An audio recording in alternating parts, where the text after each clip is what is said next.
Close the Zoom meeting. I am now live.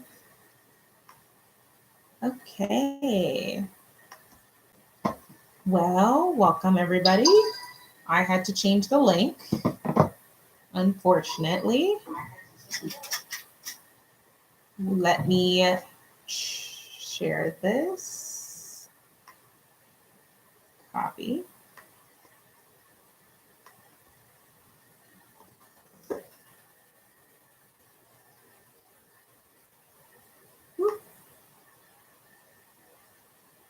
And hello, everybody. I am currently changing links. Link has changed.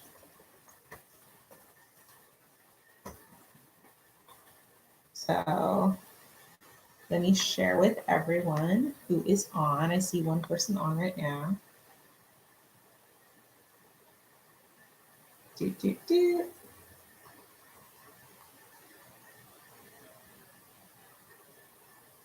Copy. Whoop.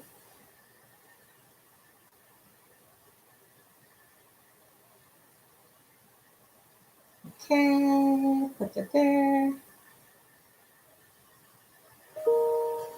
Cool. We're good there.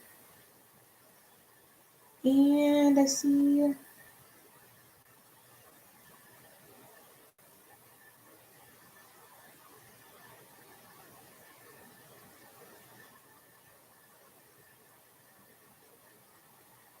I do not know what happened to my previous link. 4 people are waiting. I see 2 people are on. Hey, Dee.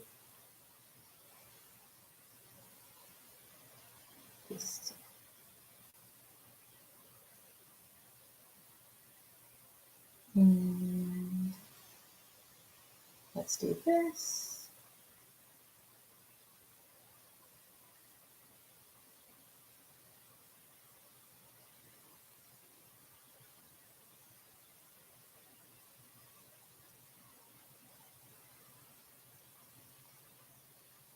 I see 4 people. Hi. Okay, let me add this to the previous link. And thank you. Okay, I just have to send this to one more space and then we should be good since the link has now changed. Yay.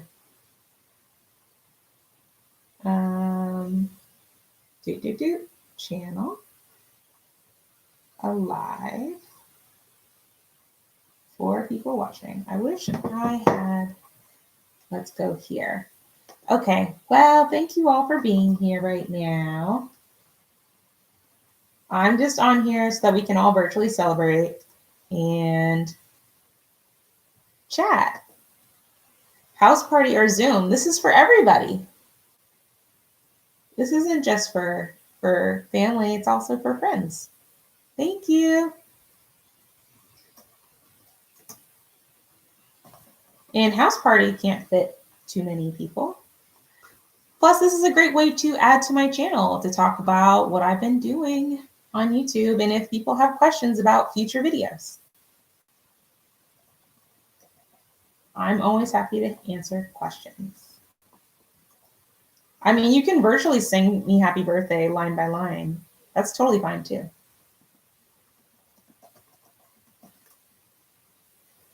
Let's see.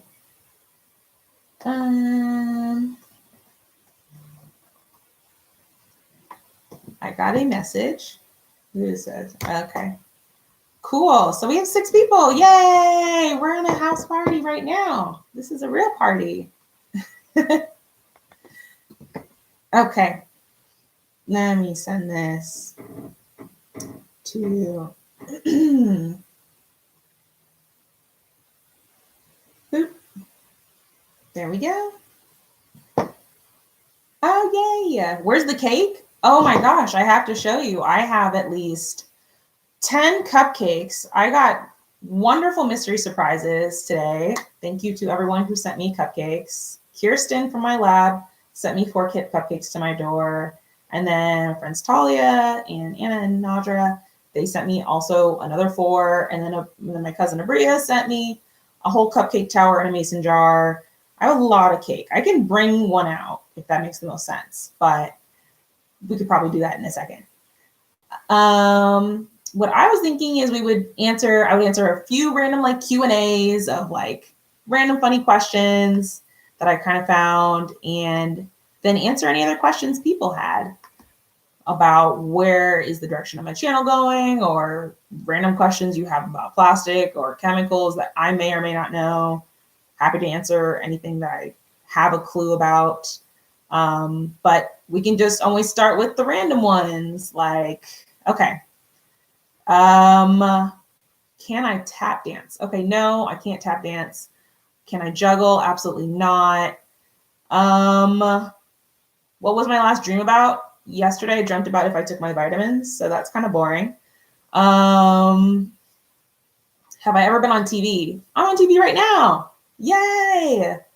This is YouTube TV. Message.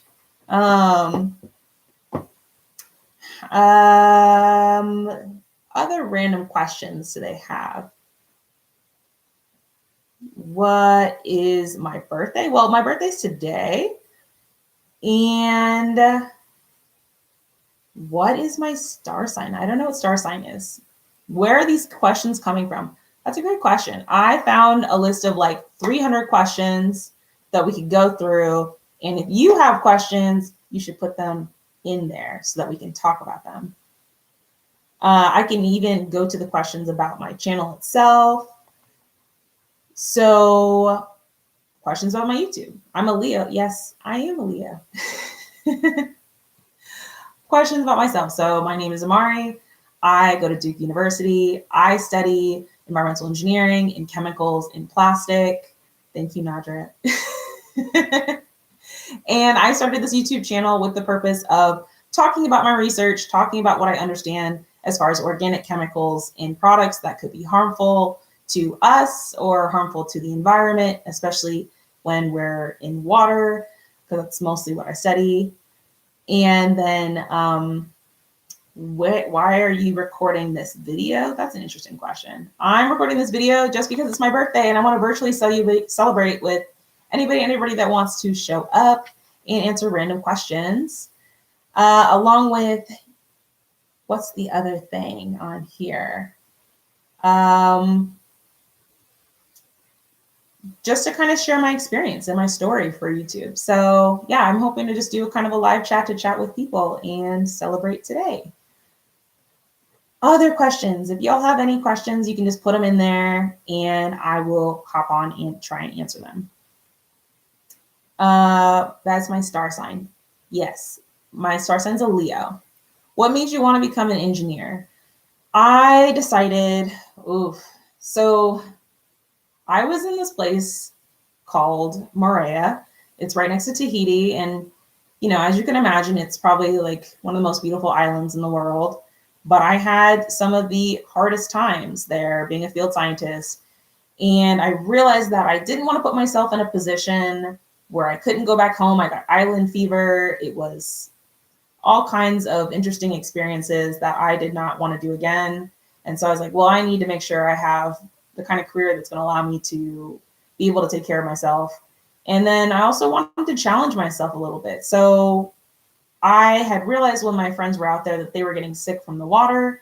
And I wanted to kind of understand why water quality was an issue, not just for people that are there for a few months, but just majority world or even minority world, people that don't have access to good water quality or don't have a lot of access to water quantity.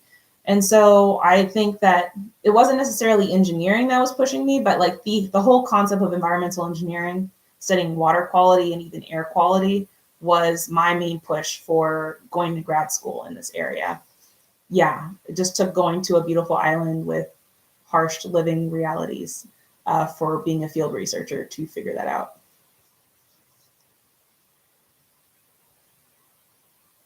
If I wasn't an engineer, what would be your second career path? That's an interesting one. That's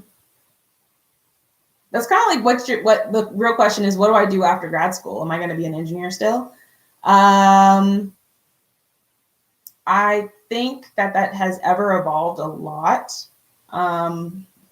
Initially it was, I want to be a professor, and now it's kind of transforming into, I want to own my own company and kind of manage water quality work.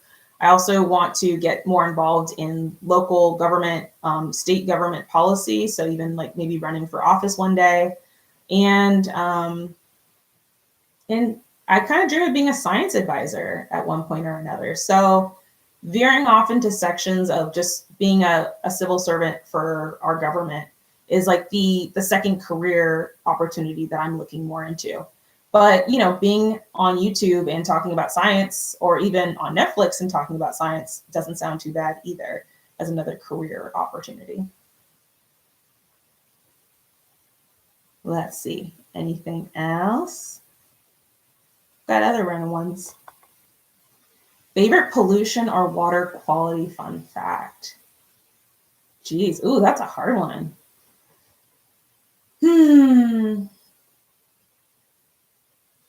I think the one that always surprises me is that water bottles are essentially tap water, but just charged to you at a premium. So the water quality is essentially the same, except for the fact that you're adding plastic additives to it.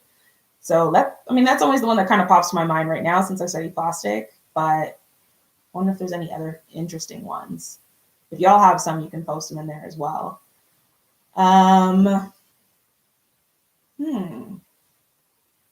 Geez, I think like every time I think about water, I think about a student that I was mentoring, and he was like, he's in 8th grade. And so he said, I only drink plastic bottled water. And he's like, and I only drink Fiji water. And I said, that's kind of interesting thing to say. Like, why do you drink that? And he's like, well, it was never touched by a man's hands. Like they only gather water using a female hand. So I only trust that. And I was like, that's an interesting assumption to make. And so I spent a lot of time trying to work on him to better understand water quality and why that's not necessarily the best route of action to be going towards. So I don't know. That's interesting. Is there really springs that some companies get water from? I believe they do. I think there's a huge debate with Nestle over taking water from like the Colorado Springs, because it's technically supposed to be water for like municipalities down the road, but they're taking it and then charging the same people a higher price. Since plastic is the bane of all existence, what is an equally viable alternative? Wow. That's honestly, we don't truly have a lot of alternatives. It depends on what you're trying to do. But I mean, before World War II, we had life without plastic. So it would just look like what it looked like before the 40s and 50s. It's just we wouldn't have nearly as many advances as far as like if we think about a car or a light switch. And I think that's something that we need to kind of work on and determine what are alternatives. Yeah, bamboo and glass are great. I mean, you might be able to put bamboo in a car. I don't know. That's a questionable one.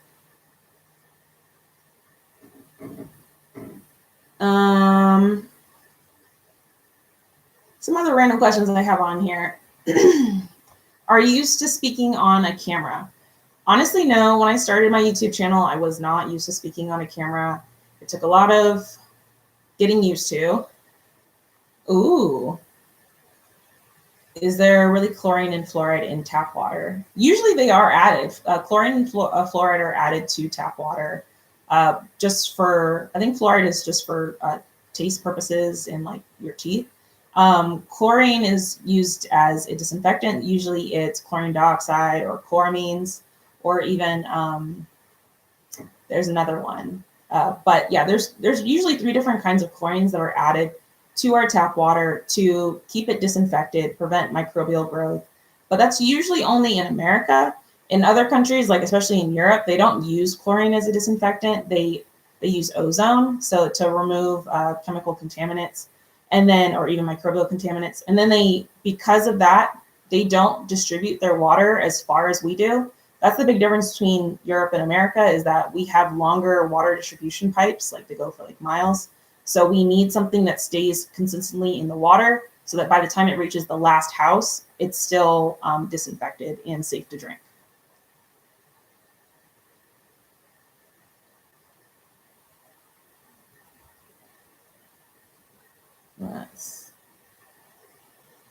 Other random questions I see on here. Thank you, Adam. Are you going? So the question is, how often do you plan to publish videos? Usually about once a week. And let's see on here. What type of project would you like to work on after getting your PhD? So some of my like ultimate dreams, if I was still going to do projects in plastic, I really wanted to study water slides because they're sitting in the sun all year round.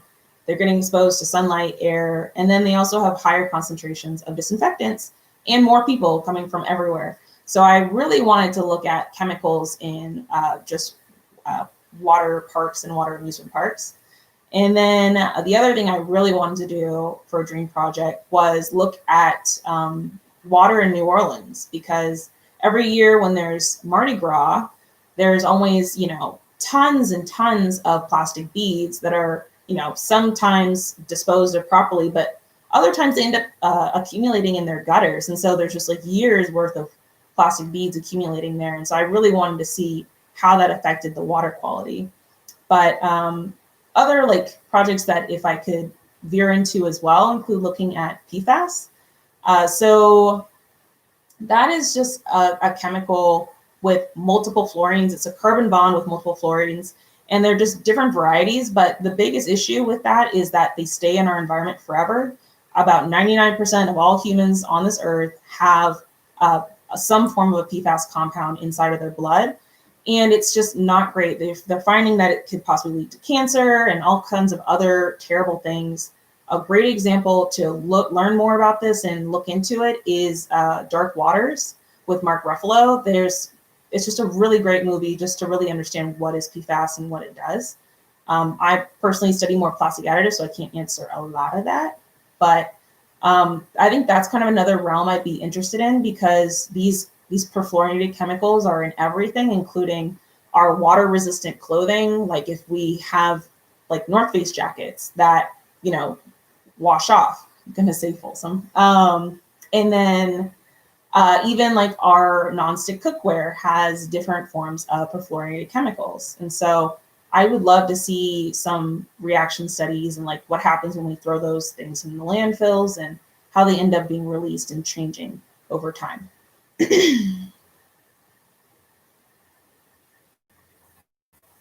Let's see. The next one is, if you could go anywhere tomorrow, where would it be? That's an easy one. That depends on COVID. If there is still COVID, it would be just a nice, quiet, empty nature location, probably like a lake or an ocean during a weekday. And then if it wasn't COVID, it would be Disney World, absolutely, hands down, or Disneyland. Next one. Hi, Calamari. What's your favorite, most valuable undergraduate experience, academically and non-academically? I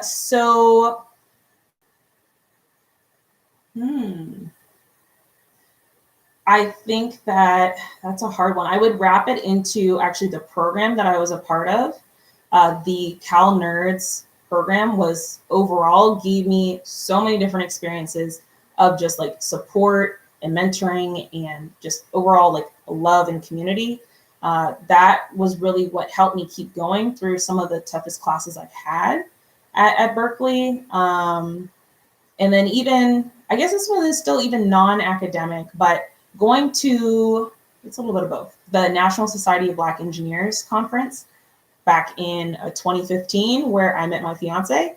That was probably one of the best experiences I had as well, just being surrounded by thousands of Black engineers. And that was at a time where I was still studying oceanography, and I didn't know if I wanted to be an engineer, but being there and being inspired by other people that are doing it, and, still having a good time and showing me like what Black excellence looks like, that was probably one of the best experiences I had at Cal, along with meeting my fiance. Do you have any advice for undergraduates navigating college during COVID-19? I've been thinking about that a lot. So the experience is going to be very different, especially when you think about interacting with people and whether or not your university is actually taking testing seriously. We can already see it from like the differences between Duke and University of North Carolina, Chapel Hill, which is 20 minutes away from our location, where as soon as the students arrived at Duke, they were all tested. And I think about of the 3,000, there was about 4 cases. And then they're committed to continually testing the entire community throughout this progression. So in contrast to UNC, where they didn't really do as much testing and monitoring of that, but people are still human. They're, especially when they're young, it's going to be very difficult to feel the pressure of socially distancing and still getting the ultimate experience. But I think really still trying to make connections, if it's not through dorms, if it's all online, at least talking to people through Zoom or whatever interface there is, and setting up cohorts of working together for studying, and then even cohorts for working on like getting to know each other through party games like Jackbox.tv. Those would be really essential, because your first year is still really important. Your first couple of years of just like getting the foundational knowledge and building the friendships that you need. So I know that it's going to be difficult when you're not physically around each other as much, or you're socially distanced. So yeah, I would definitely do what you can to try and make connections online, and even like go outside of your wider connections at the school, because now that we're all online, a lot of people are more open to talking about their coursework or just their own experiences. So there's still great opportunities to network and get to know people.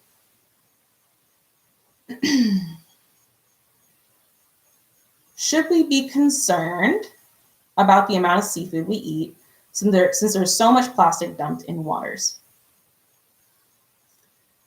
That one's a big one. So it's not just plastic that would be concerning for seafood, which is odd because I just had a little bit of seafood.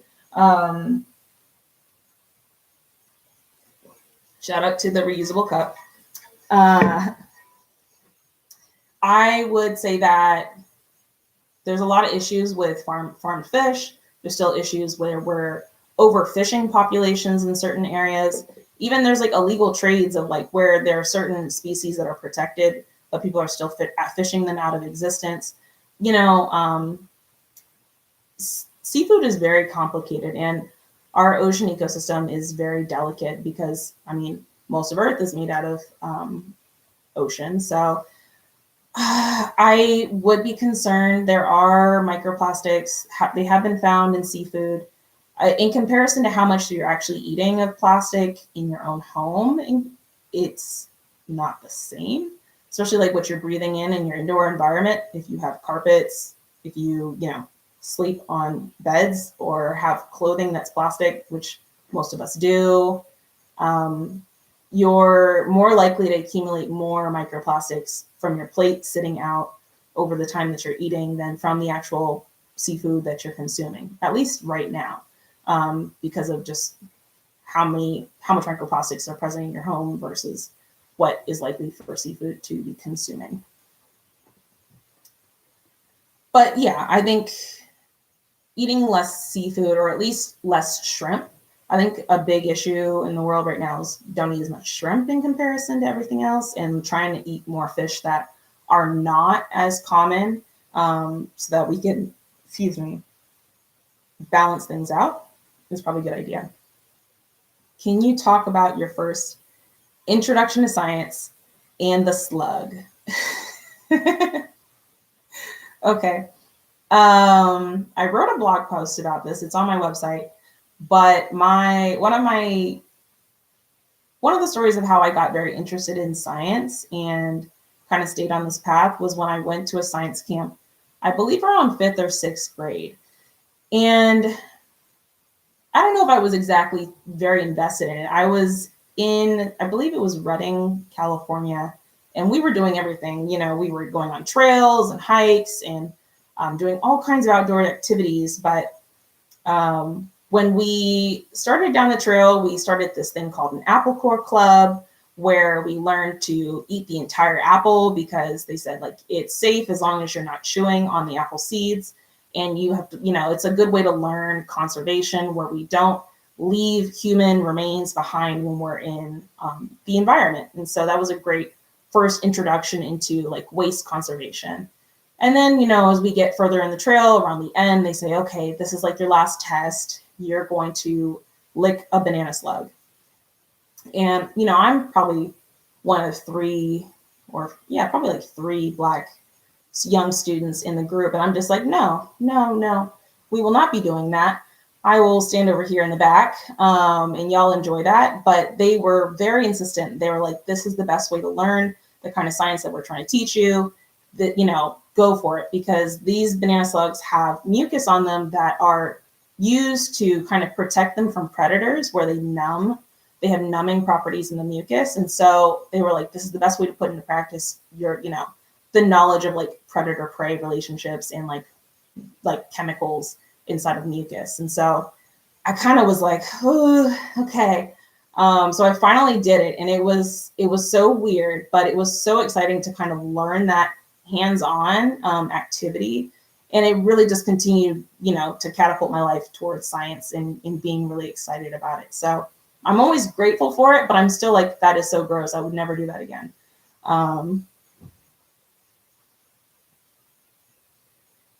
Next question, basic question. Is there a good plastic? That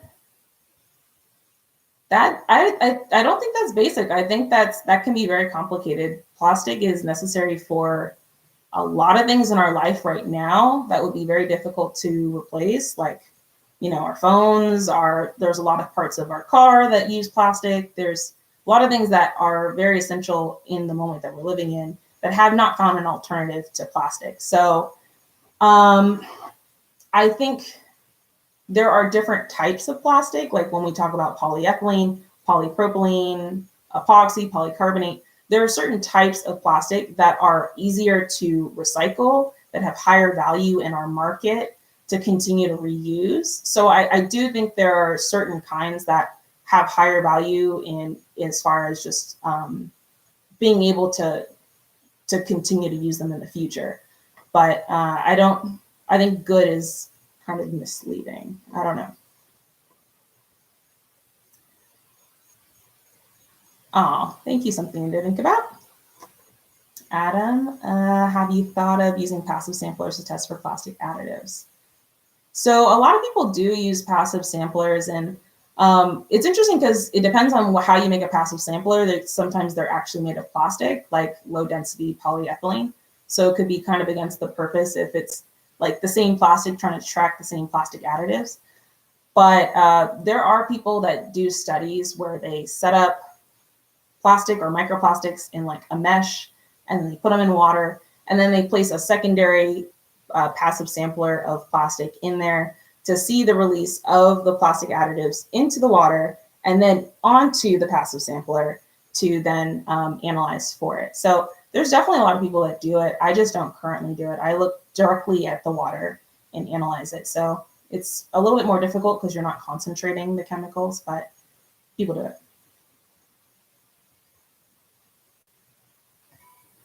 What's your go-to restaurant and what do you order?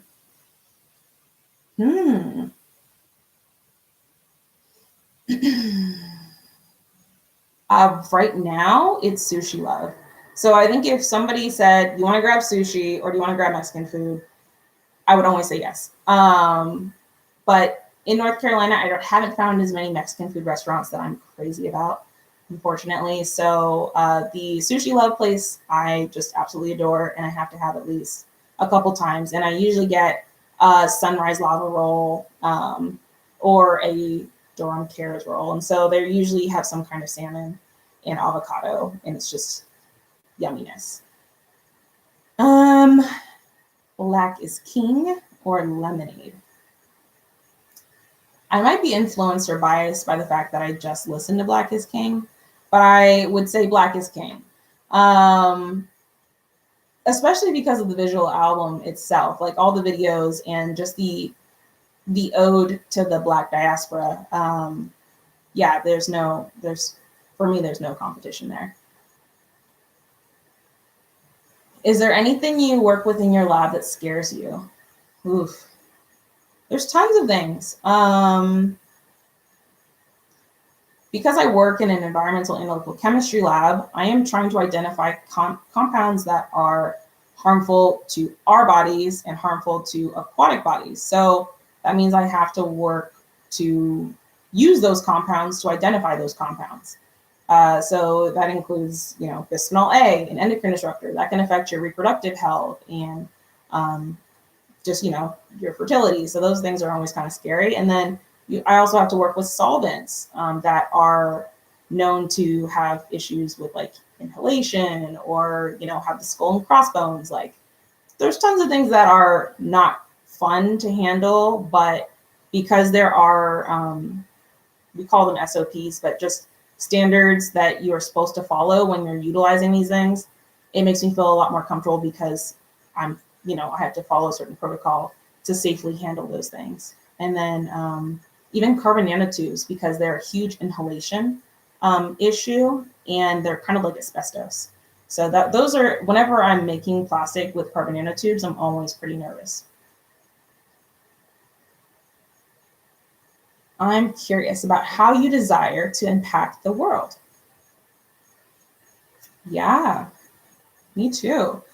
I think that one of the ways that I really want to impact the world is just to continue to share science that I care about and that I'm passionate about. And then to really just kind of be a face for people to say, hey, there are other, Black female engineers, scientists out here that want to continue to communicate this work and, want to have a presence in this space. So that's kind of the initial ways that I kind of desire to change the world like right now. But I do really want to influence policy. I want to be like a science advisor or even be in a policy realm where I can kind of change, how we do things and show them like this, even though my training is in science, this is how we think and I can continue to change the world with my background. What is the mark you want to leave? And how would you do this if money wasn't an object? I think, especially as a millennial, you want to do everything. So I can see myself doing science communication through video, productions forever. If I could have a Netflix show talking about cool science, like that would be so cool.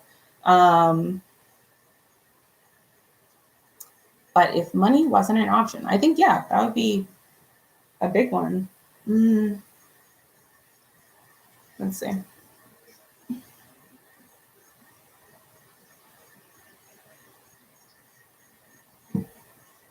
I think even just trying to change the water quality around the world would probably be one thing that if money wasn't an object, I would love to be able to better understand chemical mixtures in water around the world and better inform people on how to clean and kind of take care of that. And if I had the money to do it, try and implement technologies to clean our water and just bring more people accessible clean water.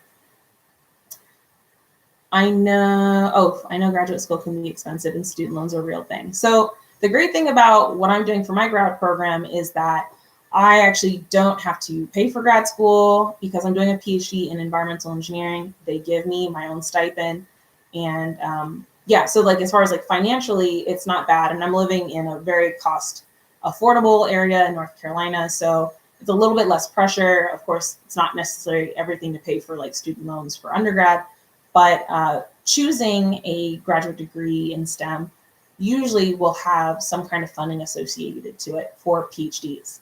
Master's degrees, a little bit more difficult, sometimes usually have student loans. And I'm actually releasing a video on my grad school applications and like places I got into, including Stanford and Duke and Berkeley soon, hopefully tomorrow.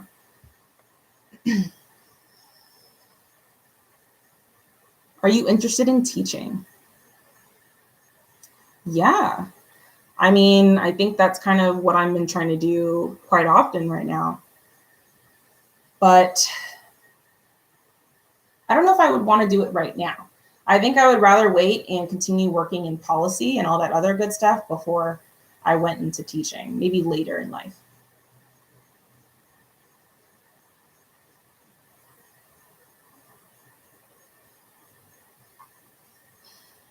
What is something you would like to do that you've never done?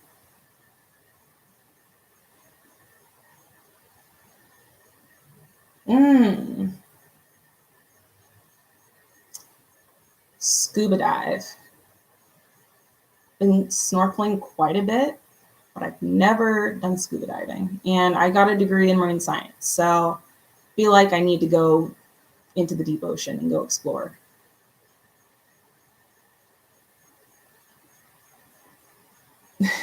A Bill Nye collaboration or Neil deGrasse collaboration would be so cool. Skydiving. No, I am absolutely afraid of heights.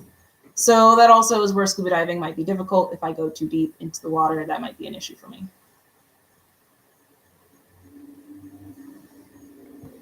Let's see.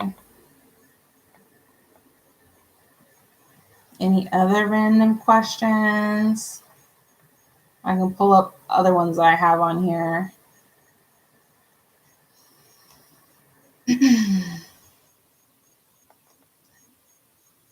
What? Okay, let's see. Am I a more artsy or mathematic person? I do like art. I like being creative, but yeah, I would definitely say art more so than math. Math is kind of things I do to make sure I can get to the end result, but I'm not entirely excited to do it. Favorite animal? Right now it's going to be a cat because I don't even know where she went, my poppy cat. I have to bring her out here for my birthday because they're great. They're so fun. Favorite birthday memory? I have a ton of really awesome birthdays. I'm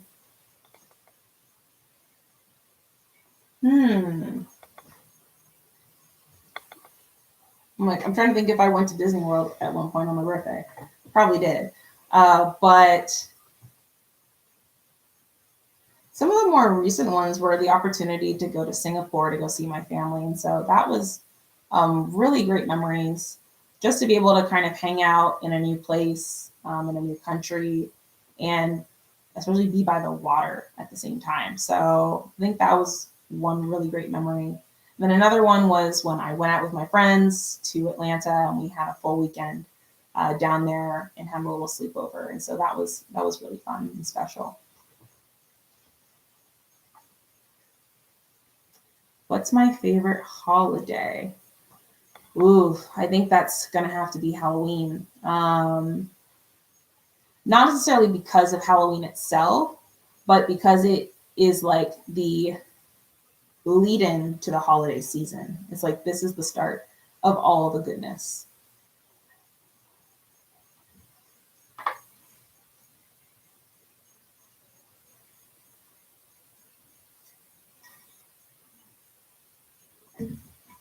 Okay.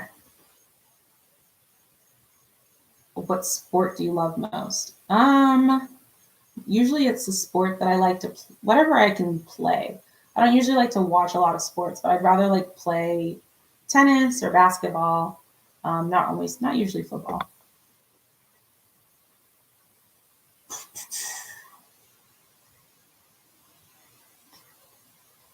Favorite TV show? Well, that's gonna have to be Avatar: The Last Airbender and Charmed and Friends. So I can't choose one. That's just it's gonna have to happen. Favorite color? That's okay. So I've got teal up here. It used to be green, but now it's most definitely teal. I think you can tell by some of my artistic designs for the videos that I like teal a lot. Am I an extrovert or an introvert? I think I'm usually an extrovert, but I do like to get my energy by being alone sometimes too. So depends on the day. What's your best achievement? I would say doing this YouTube channel right now, because I didn't think I could do it. I didn't think I would be able to be so open about just making videos and being fun and silly about it. So I think that's definitely one of the highlights in my life right now, is the ability to do that. And I'm kind of surprised at how far it's gone. I started in May, and I went from 4 subscribers, including my mom and my fiance, to I think we're at like 802 now in August. So just a few months of getting 800 subscribers. And I'm so thankful to everyone that tunes in and watches these videos and just supports me throughout all of my social medias.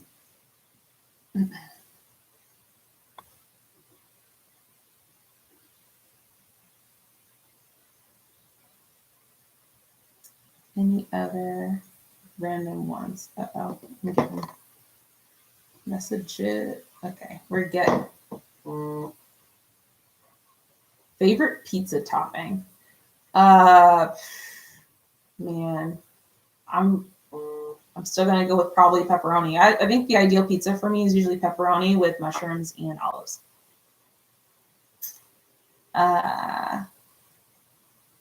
Do I have pets? Oh yeah, I've got my little Poppy cat. I should bring her in here to say hello. Where am I from? So I'm from everywhere. I usually say just the Bay Area, parts of California, and then I went to high school in Georgia. What's your favorite public transport? That's kind of an odd question. I don't like flying, so it's easier to say. Even though I travel a lot, I don't like flying. I probably would prefer a train over anything else.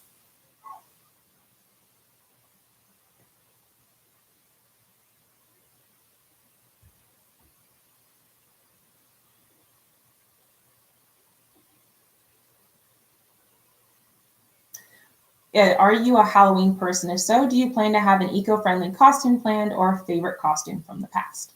So I typically reuse my costume every once in a while.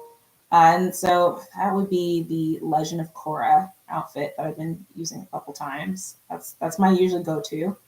An eco-friendly Halloween costume is a really great idea. I'm wondering if I'll still dress up at this point with coronavirus, but I'm definitely going to have to look into some eco-friendly ideas. I try to find things that I already have in my home and put something together that's magically a costume. So, that's usually eco-friendly, kind of thrifty in my own home.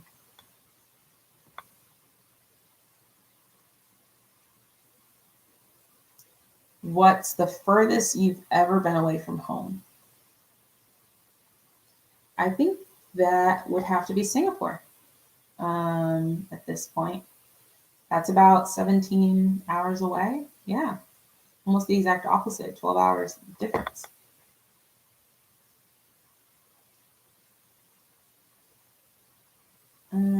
Where would your dream holiday be? Well, that's going to have to be Disney all the way. That's just not going to change.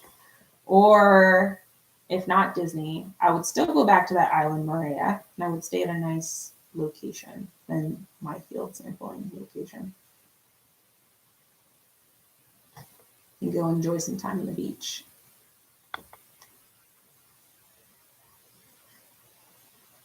Do you know any other languages? I would claim that I know German because I took 4 years in high school, and then I also took a semester in college, but I don't know, I wouldn't say that I'm like proficient in it. I think it still needs work. But I do wish that I could learn Spanish, even Mandarin. I'd love to learn a few other languages.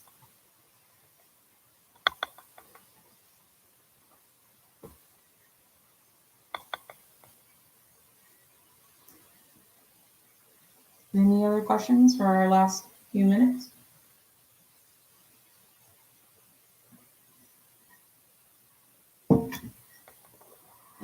Ooh, yeah, I think that'd be a great idea for a video of just making a zero waste. Has there been specific physical ailments associated to overexposure to plastic?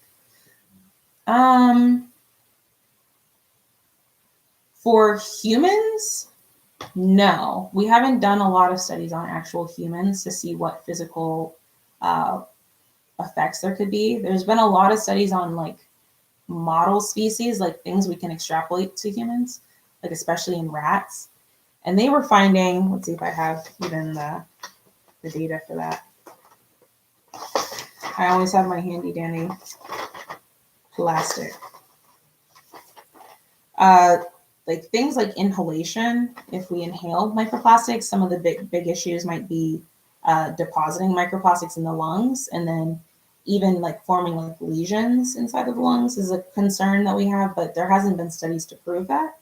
And then if you're eating it, the possibility of if it's small enough to enter your blood vessels and then accumulate in your liver, so that could cause things like maybe liver cancer. And then the other option is like being absorbed into your skin, but there's not a lot of studies proving that's possible. But that can cause inflammation. So with smaller organisms, especially those in the environment, they have shown that they can accumulate in their stomachs, and they're just almost impossible to remove out from your system, from their systems. And so that kind of lead to changes in their species and their ability to reproduce, or they can just die because there's just blockage in their body. But for humans, way too difficult to tell right now. But it's not a vitamin. We don't really want to eat it.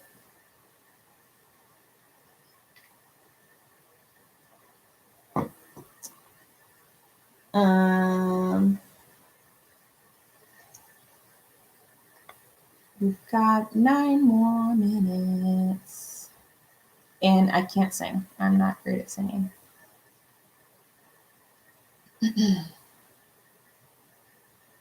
What are the main fears of starting this channel? I think I was afraid that it would just be me and my mom on this channel. And luckily it's like me and like my 10 wonderful companions. Thank you all for being here. The other thing I really feared was saying the wrong thing and kind of catching slack for that. But I think that's, people need to be held accountable for what they say. That's just a fact of life. What are you looking forward to do during this next trip around the sun? My biggest highlight is going to be graduating from my PhD. Like, that's probably the biggest thing I look forward to, is the day that I get to defend my dissertation. And then the day I get to start a real job. That would be great. I'd love that. Not that a PhD isn't a job. It is, because it's a lot of work and it doesn't have defined hours. So I could be working anywhere from 40 to 120 hours a week. Just depends on the day.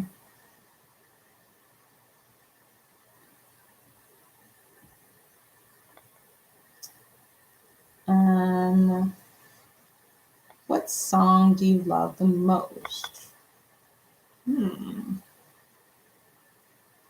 Anything with Beyonce? Where would you like to work? Location-wise, my ideal job is San Diego on the beach and with lots of long lunch breaks.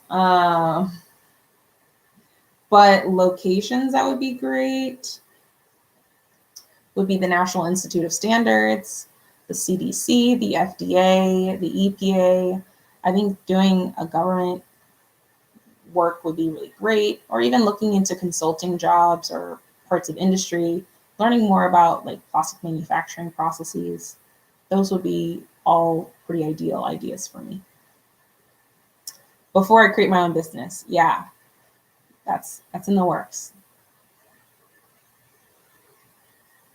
Okay. Any other random questions about, would you run for president? No. Sorry, I won't run for president. The highest office I would run for would be senator, but I'm leaning more towards House of Reps. What kind of celebration are you planning after you finish your PhD? It all depends on the pandemic and the coronavirus. I think if we all have vaccines and we can feasibly have a celebration, I would love to just gather all of, friends, family, supporters in a large park and have a little barbecue party. But if it's small, just nice bottle of champagne and nice bottle of champagne and a nice meal would be still pretty great, and like sleeping for like 3 days straight. That's kind of a celebration there. Okay, so it looks like we have 5 minutes left. You have any other weird, lingering, or inquisitive questions? I can answer them, but I really just wanted to hop on and say hello to you all, and thank you so much for celebrating my birthday with me and asking me these fantastic questions. I do YouTube videos. Hopefully we posting them once a week. Depending on how things change in my PhD, that might be less frequent. But I really want to focus on plastic pollution and chemicals in our products, along with sharing tips about my higher education experience. So yeah, that's me. I just wanted to give you a little bit about who I am. And I know a lot of you are friends and family that are on here, and I really appreciate you all being here. Any other cool questions to close us out? Because I've got random ones. Oh,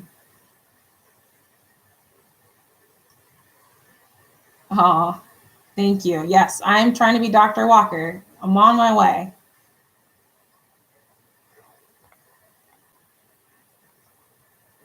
I guess one of the interesting ones that Demetrius brought up is, would I run for president? So if I were president, I would be very focused on climate change. Well, first of all, ending this pandemic, but climate change, water quality laws, just getting our environmental regulations back in action and trusting science. That's honestly the ones I'm super concerned about. And then working on like eradicating this prison industrial complex. We got to do better. We're just literally locking people up for the sake of, and then profiting off of them. So changing the criminal justice system would be something that I'd be pretty interested in doing if I were president. What? Can I tap dance? No way. That's not a thing. If I won the lottery, what would I do? I would just keep focusing on my PhD and trying to build a company that can make the world better, honestly.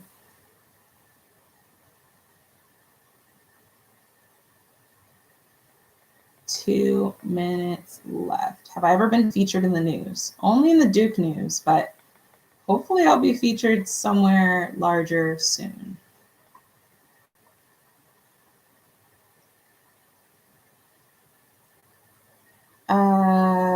How many pillows do you sleep with? That's so weird. That's such a weird question. That's a couple. What business are you thinking about? The business that I'm considering is something geared towards water quality and understanding what is present in our water. I can't go into too many details because I don't want people to snatch my great ideas. But if anybody wants to partner with me on making water better and cleaner for everybody, I'm happy to chat later.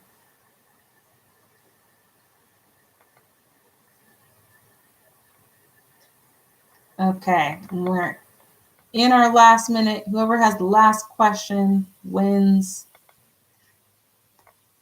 And then we are outie. But I guess the final 30 seconds. But yeah, just want to say thank you to you all for joining in on this and celebrating my birthday.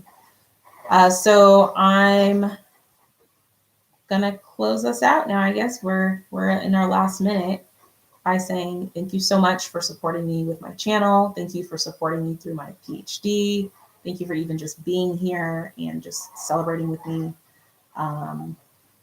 This journey is still going to continue. I'm so excited for my 27th year and seeing what that brings me.